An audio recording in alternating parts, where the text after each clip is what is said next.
The ninth UX slogan is less is more. So what do we mean when we say less is more? I want to start with what we don't mean.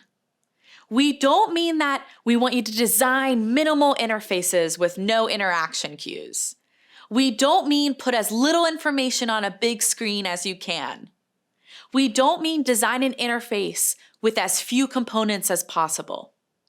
Instead, we say less is more to drive home the idea of focusing on the most important task at hand for the user and keeping everything we present them in support of that prioritized task.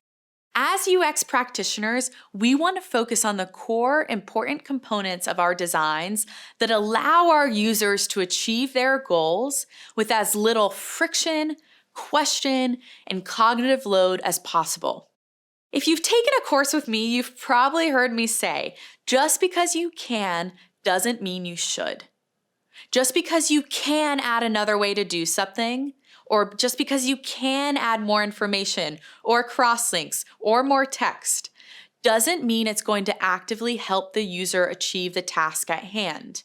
In fact, it's very likely that it'll add time to the task as the user is going to have to digest and consider the other options you're presenting them with. So how do we practice less is more?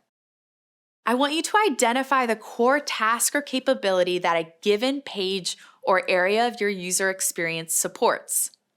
Then, as you design that area of the experience or consider adding more to it, ask yourself, how much does this increase the ability for the user to achieve that prioritized goal?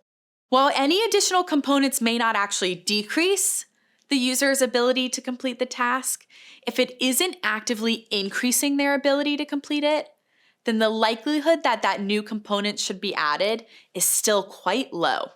Even better, create a value threshold that every additional component must meet before it's added to an area of the user's experience.